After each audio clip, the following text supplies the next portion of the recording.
A lot of the people who follow me, who follow TSC, may know you not just from your various sports interviews, but specifically some of your legendary wrestling interviews. Just to put into context for some of the younger viewers, maybe some viewers or listeners that aren't necessarily familiar with you, you were kind of like the OG, one of the first guys on a TV format to do the quote-unquote shoot interview with wrestlers as an out of character. You're one of the few guys early on that interviewed Undertaker out of character. You stood toe-to-toe with Vince McMahon, with Eric Bischoff, Stone Cold Steve Austin.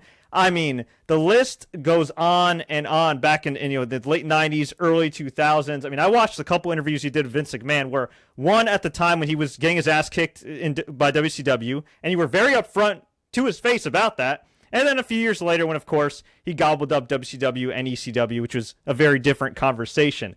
Looking back around that time, I know you're not technically like a wrestling guy, but even that back then, did you as a broadcaster know, like, hey, I'm doing something different here?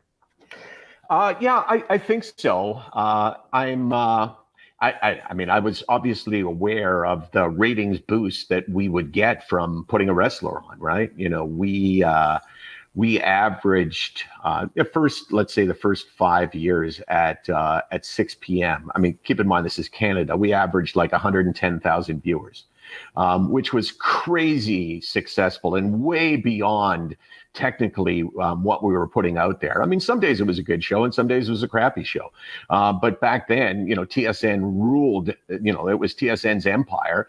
So we would put a wrestling guest on. And all of a sudden, like I remember on a holiday Monday, I took the day off and we played the Stone Cold interview for like the 5th time.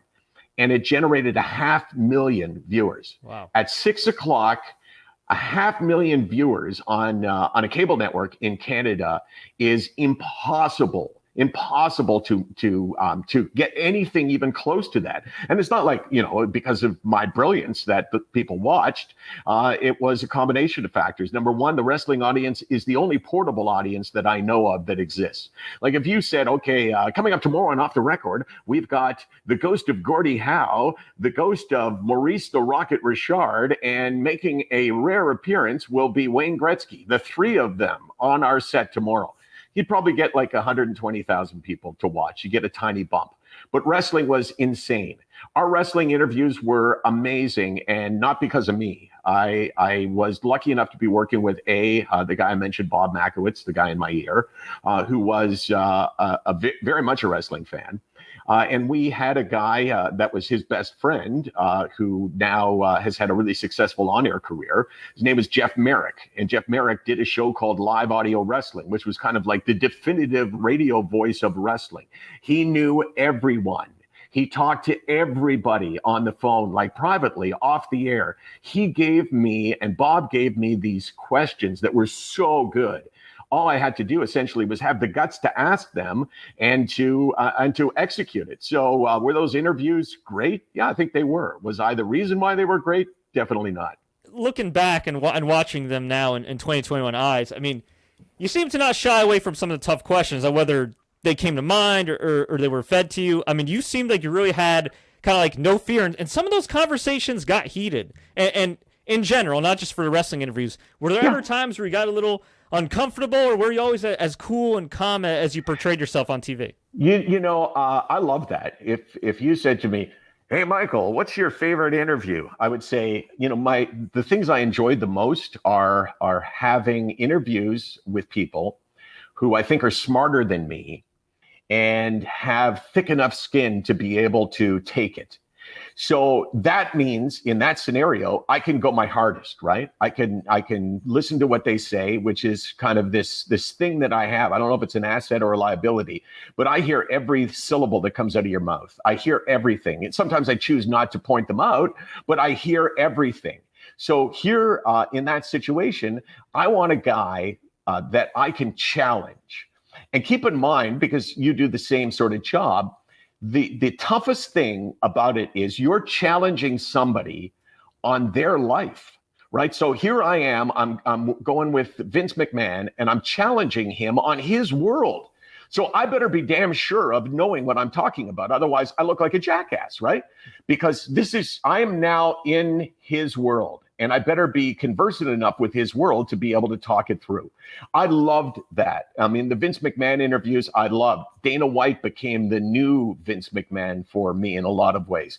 I love those. You know, it was like, okay, let's go. You know, it was like, you know, if you're a fighter, you like a good fight. And in my case, I, you know, loved a good scrap. And Vince, in particular, was obviously capable of beating me. If he so chose, I think he probably would have taken me down. But he made a pretty even playing field, and I love that.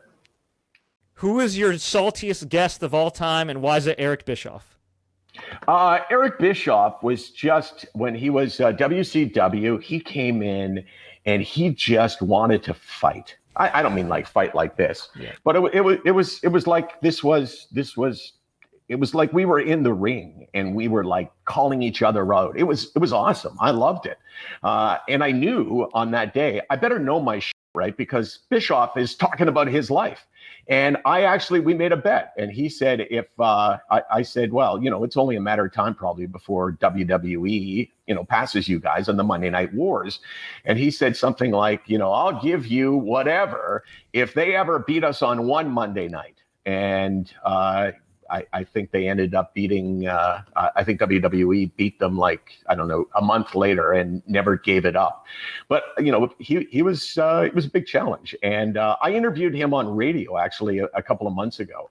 And I loved it, right? He said, I heard him talking about his experience with me.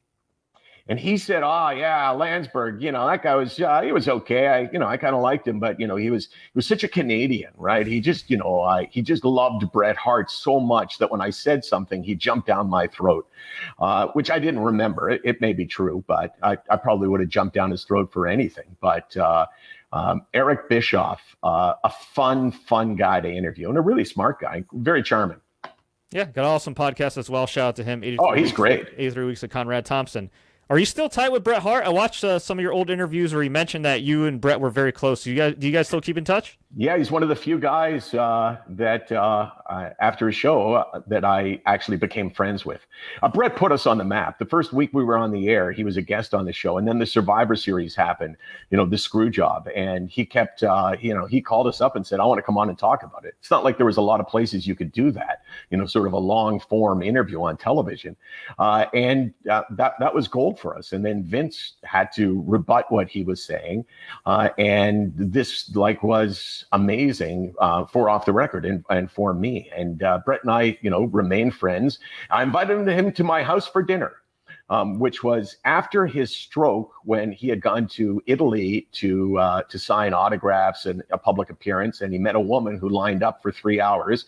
Her name was Cinzia, an Italian woman who didn't speak any English, but he ended up marrying her, and he brought her to my house for our house for dinner. So it's me, my wife Karen, my son Corey, and my daughter Casey, and Bret Hart and Cinzia. One person is talking, me. That's it. Bret is very shy and very quiet. Cinzia didn't speak any English. My kids have now opted out, and my wife is kind of, she's certainly not extroverted to the point where she was diving in. So I actually said, "I'm working my ass off here. Hello, you know, can someone help me out here?"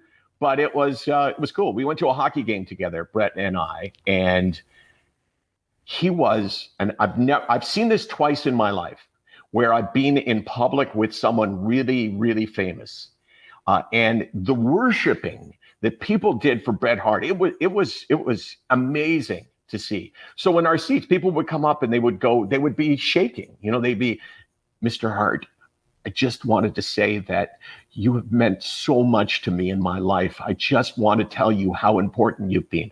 I mean, this was not, "Hey, Bret Hart, love you, man." This was really serious, emotional stuff. And the other thing is, which may not resonate with you, was Don Cherry. Don Cherry, a Canadian broadcaster who was iconic. I was walking down the street doing an interview with him, and this massive crowd of people like swarmed us, and not one of them was there to see me. But Bret Hart is a lovely guy who's been through hell, and just a good, genuine, quiet soul. So I'm assuming you got no love for Shawn Michaels. What a great performer Shawn Michaels is. I mean, I have nothing against Shawn Michaels. I think that he probably embraced a little too much the character that he was. Like many of us have done in our lives, when we look back, there's things that we said that we probably, maybe regret a little bit. Did he take it too far, the act? I don't know, but he was unbelievable in the ring and unbelievable with the microphone. So, and when I interviewed him, it was very unmemorable. If I remember correctly, I'm not remembering a ton about it.